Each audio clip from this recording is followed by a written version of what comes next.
As a new interpreter, it can be daunting to look at an endless list of medical terms and determines what terms you have to focus on.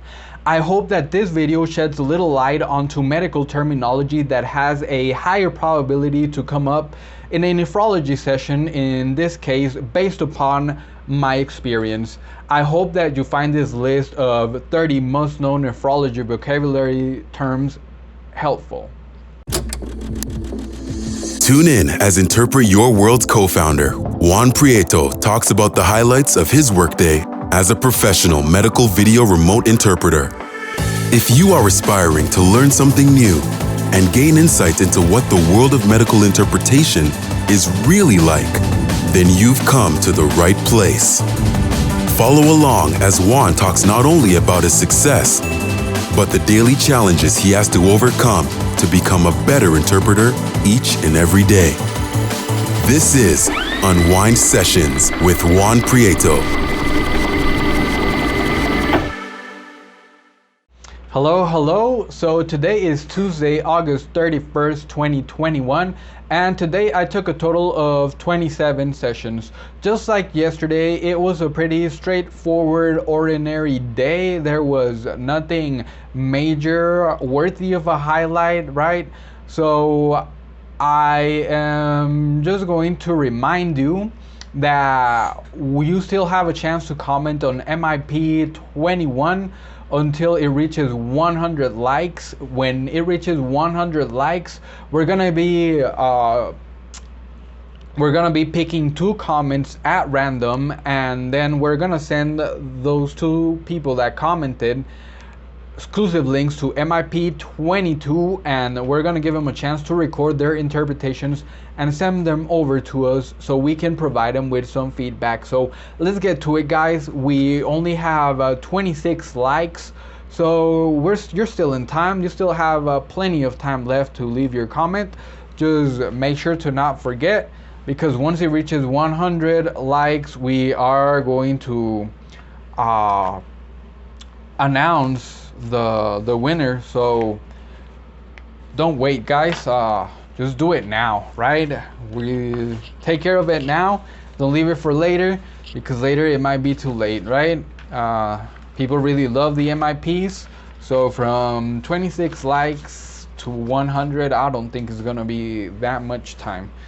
Definitely not that much, not so much time like the prepare for the CCHI, right?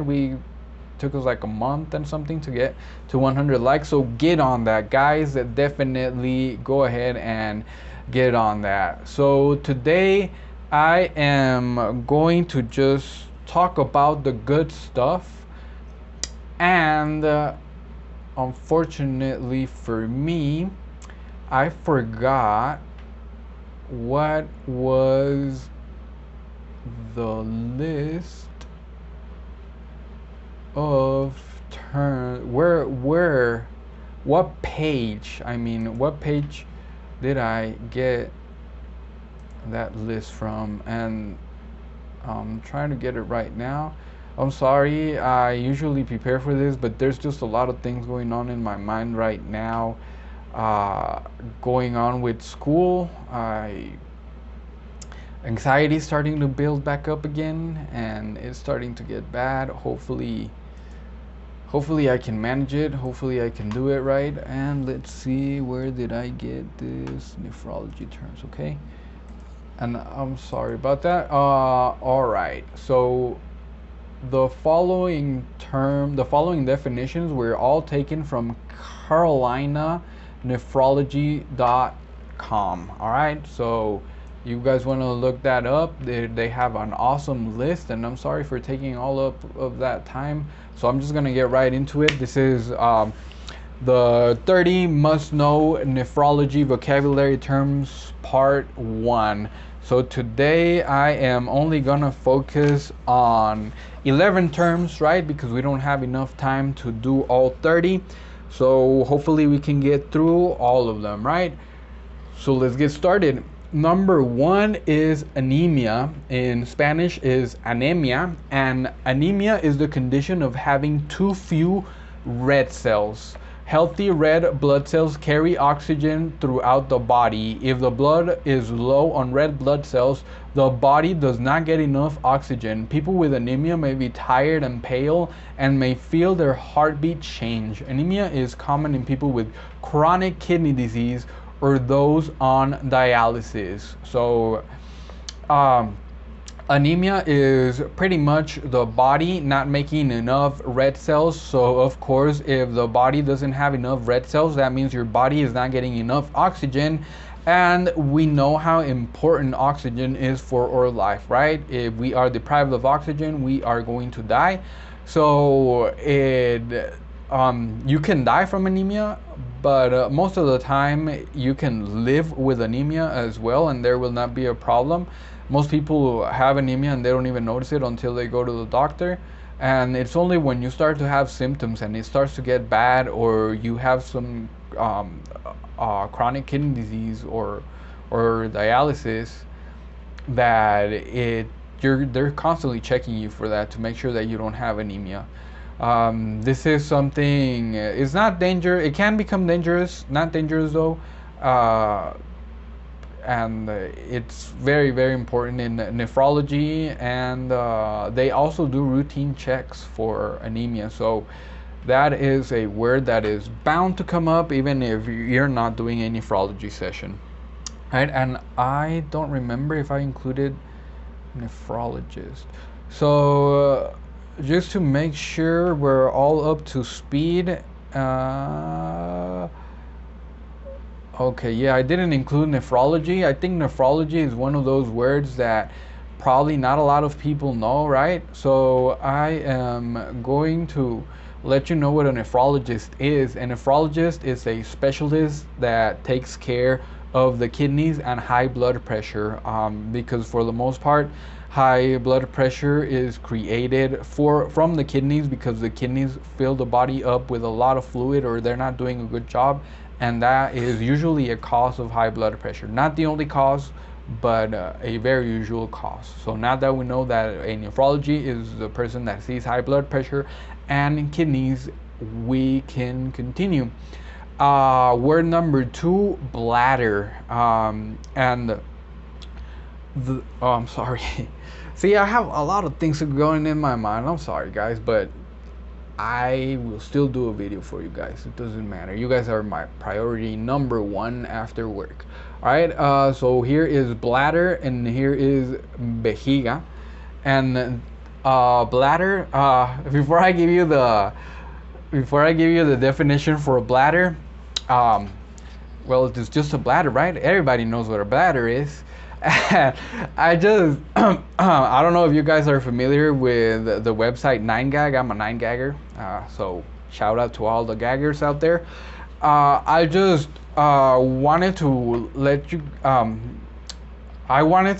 guys know that I saw in one of their posts that an old school dictionary, I don't know from what country, I believe it's from Finland, but don't quote me on that, that they used to have definitions for things like that, and one of the examples they show is a horse.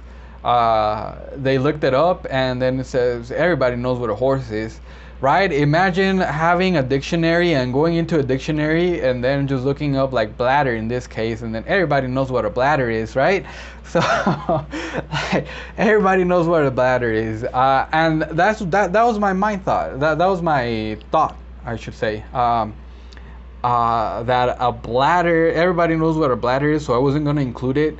So, but I realized that not everyone probably knows what a bladder is. I hope everybody knows what a bladder is, but if you don't know, I got you. And this is the balloon-shaped organ inside of the pelvis that holds urine. So before the urine comes out, the urine makes its way from the kidneys, and then it goes into the bladder, and then from the bladder it comes out as urine. So this is the last part where this is the last part where the urine is stored, because after that it just comes out of the body. So that is a bladder. All right, and number 3, this is blood pressure, and the Spanish translation for it is presión arterial. And it can also be presión sanguínea. This is my go-to term. This is what I use. I never use this one. And it can also be tensión arterial or tensión sanguínea. I never use tensión either. It's just a matter of personal taste. You can use either one. It doesn't matter. Whenever I'm interpreting for LEP, sometimes they say tensión, and of course I already know what it is, but the first time it kind of did catch me off guard, but it's not gonna catch you guys off guard, right? Because I got you. You guys are already going to be awesome interpreters. And let me give you the definition for presión sanguínea or for blood pressure. This is the heart pumps blood through tubes called arteries and veins. The pumped blood makes pressure inside your arteries. This is called blood pressure. When your blood pressure is checked, it tells you how hard your heart is working to pump your blood. So this is what they check with the sphygmomanometer, right? When we a lot of the terminology used in urology, I'm gonna post a video, link up here for the urology video and down here as well, because it's important. A lot of the terms in urology you will see in nephrology, and a lot of the terms in nephrology you're gonna see in urology. But there are a lot of terms that are not used on both of them. But yeah, something to keep in mind. All right, and one thing that I was thinking the other day is that I realized that by making these videos, I'm raising the bar for interpreters, because of course you guys now have the knowledge of my experience and I'm sharing it with you guys. So you guys are gonna be very knowledgeable, like compared to how the rest of us that didn't get paid training, right? The rest of it, because of course if you're certified, you're already up there. But if you're just starting out, you guys are gonna have a higher level going in, because you guys have all of this information, and that just makes me feel awesome, because that means newbies are gonna have to keep on working harder, right? And the entry bar is just gonna keep on going up and up and up, and that just makes me feel wonderful, because that means that we're gonna have some, like, if that's true, what I'm saying, if it's true, entry-level interpreters are gonna be pretty awesome, like you guys. But of course it's a lot of time, a lot of dedication, a lot of information, but I'm putting this information out there for you guys, and that just makes me feel good that, like, the generation of interpreters, or not the generation, the interpreters that actually see my videos and are actually taking the information that I'm giving them in these videos, those interpreters already have a step up from, like, compared to myself when I started. Comparing me when I started to an interpreter that is getting the information from my videos, man, there is no comparison. I mean, I'm giving you guys gold, and I love it. I love it because I'm raising the bar on interpreting, simply as that. And I'm sorry for that rant, but I just had to let you guys know that. That's why I am committed to making these videos every day, Monday through Friday, because I want you guys to be better, and it also helps me to be better as well. All right, so we're helping each other, and all of the topics and everything is just awesome. Those ideas that you guys have, I mean, just pure gold. So you give me the topics, I research them. If I don't know them, if I know them, I just let you guys know them. And I mean, that reciprocity, you know, that learning reciprocity and community that we're making here, I just love that. I love it. Okay, so let's get back to the video. Creatinine, and this is creatinina in Spanish, and this is a type of waste in the blood that comes from using your muscles in everyday activities. Healthy kidneys clean creatinine from the blood. When your kidneys are not working, creatinine can build up in your blood. So they do a test to check the creatinine, and if it's high, well, you know there's something going wrong with your kidneys, right? And they usually check creatinine, and creatinine helps them solve the issue about if they have kidney failure or not. That is one way of finding out if a person has kidney failure or not. All right, and the next one, number 6, that is here, diabetic nephropathy, nephropatia diabetica. I'm not sure if you guys could see that, but I almost dropped my mouse again. All right.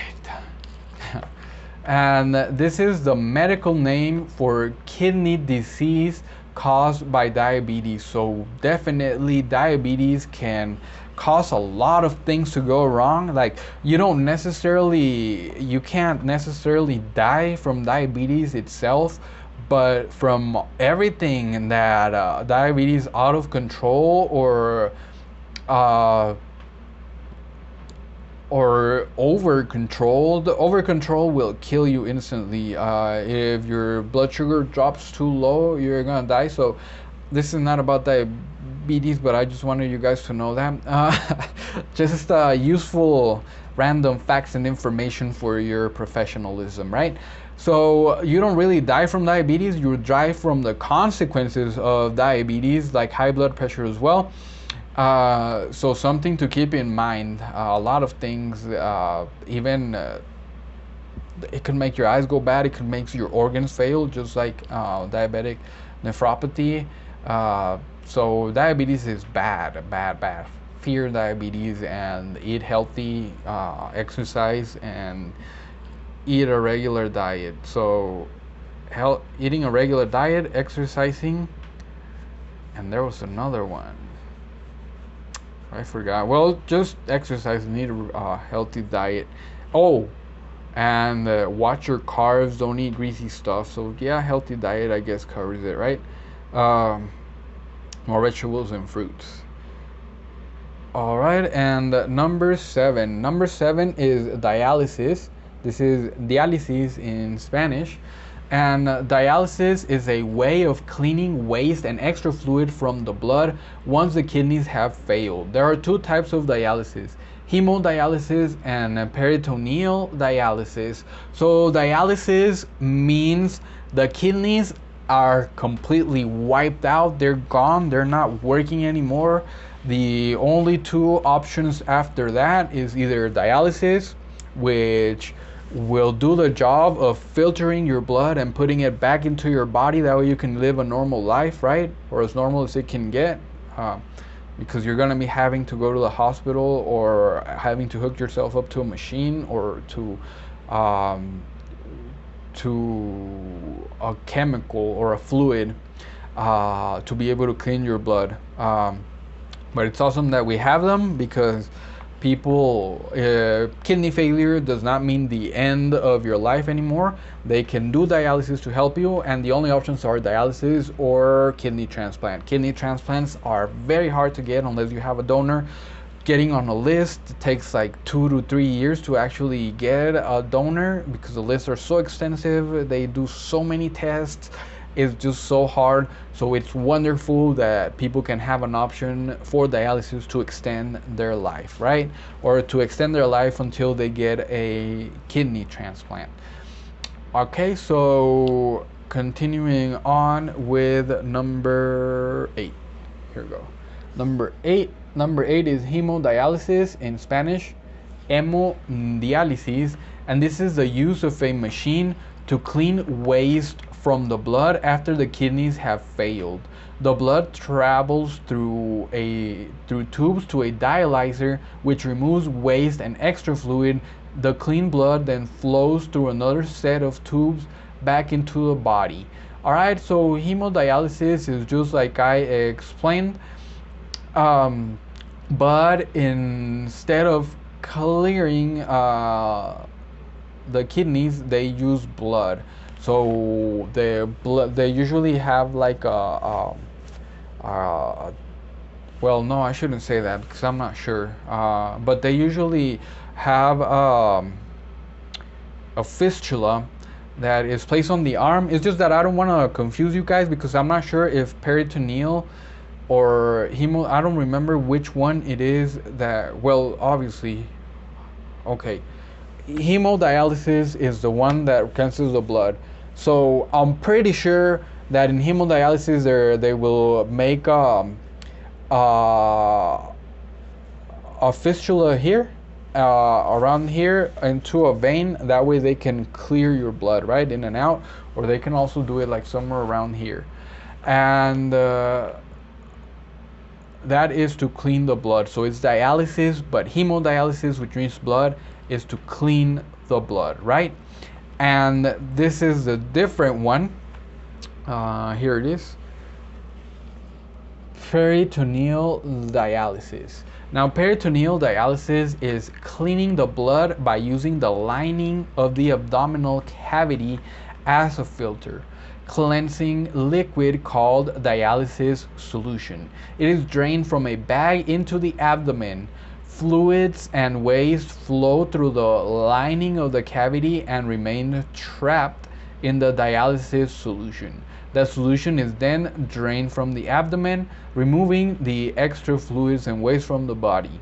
There are two main types of peritoneal dialysis. All right, before I continue with the two main types, I want to let you guys know that peritoneal dialysis, they make fistulas, but in the abdomen. So it goes through the abdomen, not through the vein.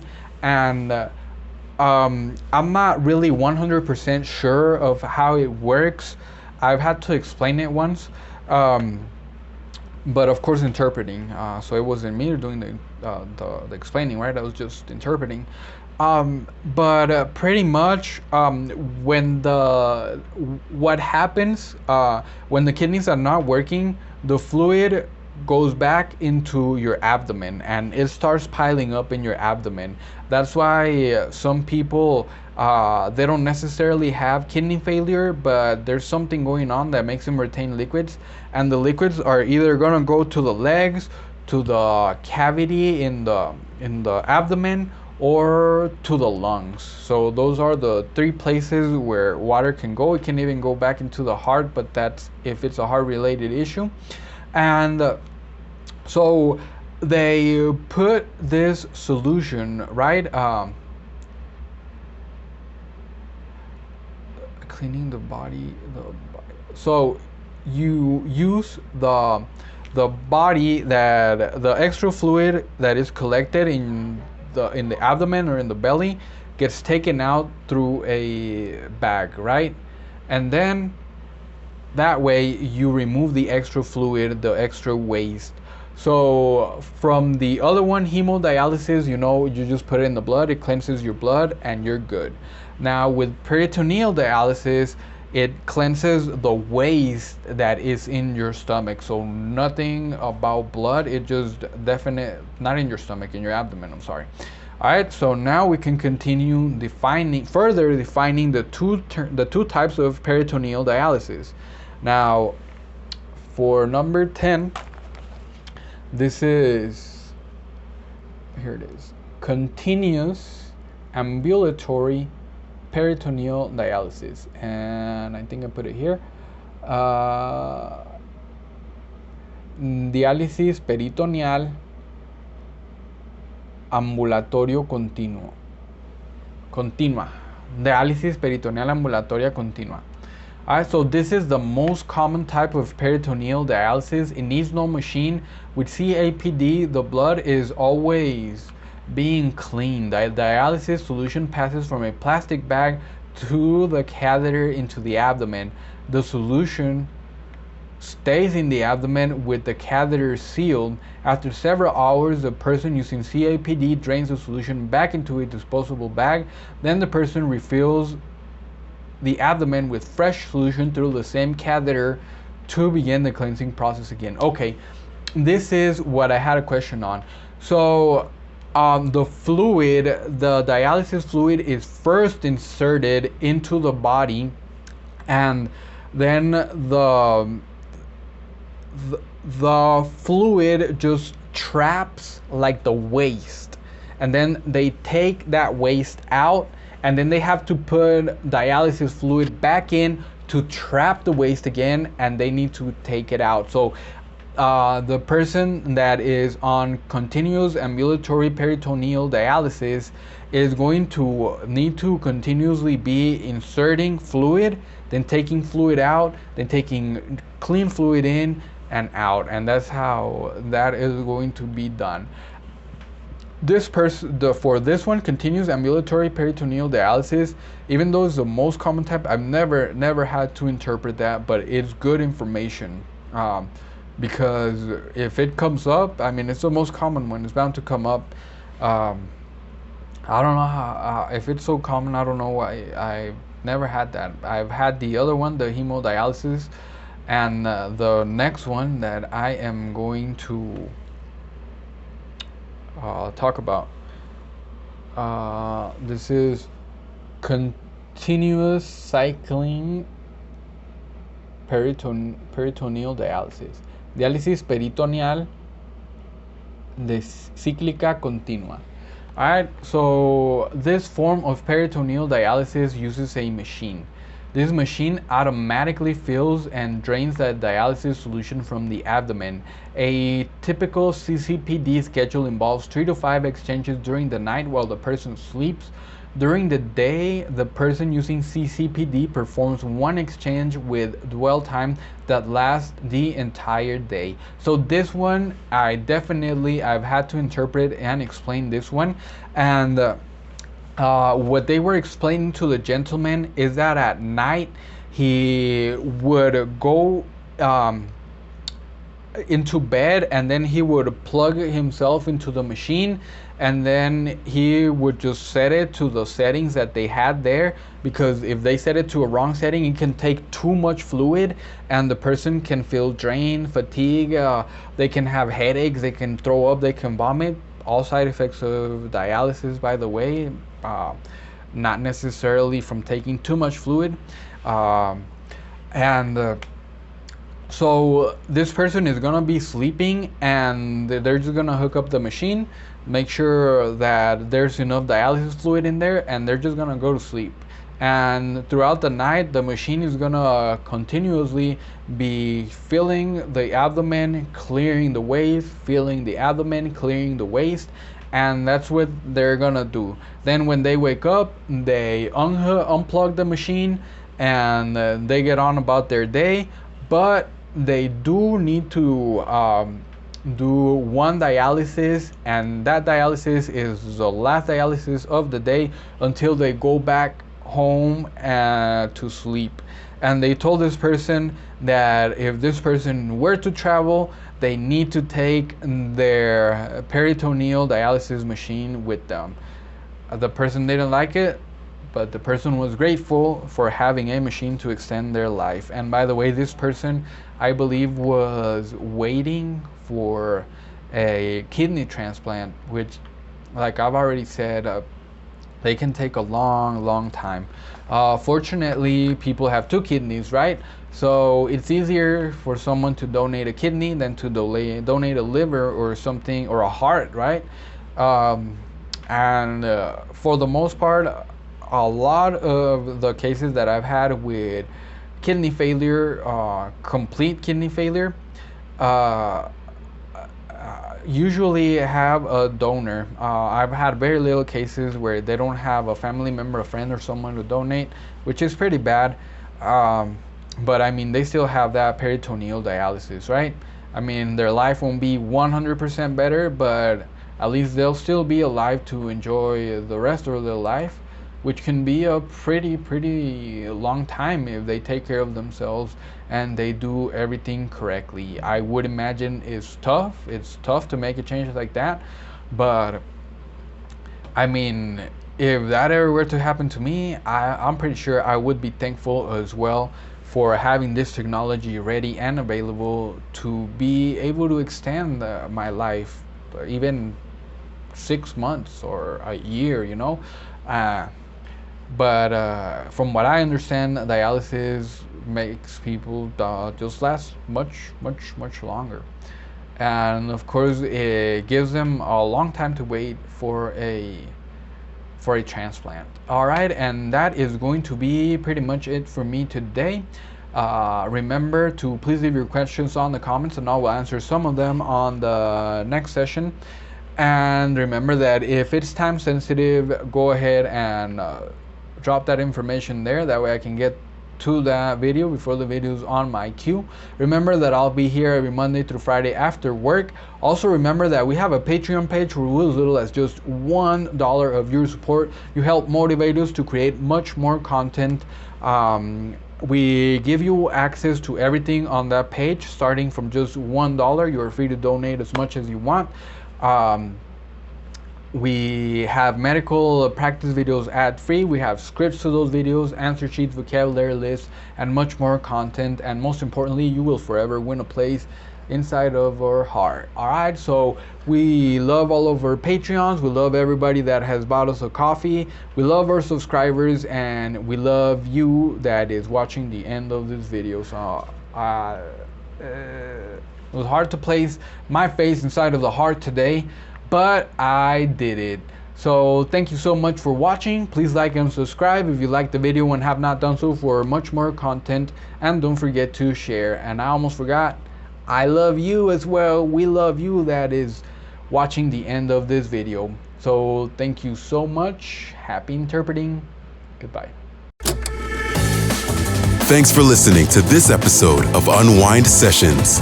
Make sure to subscribe on Apple Podcasts, Spotify, or wherever you listen to your favorite shows. And if you learned something new today, it'd be great if you left us a review. You can also visit us on patreon.com/interpretyourworld or visit our website, interpretyourworld.com. Unwind Sessions.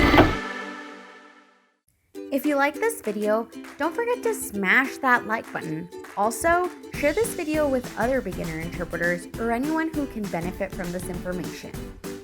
Thank you all so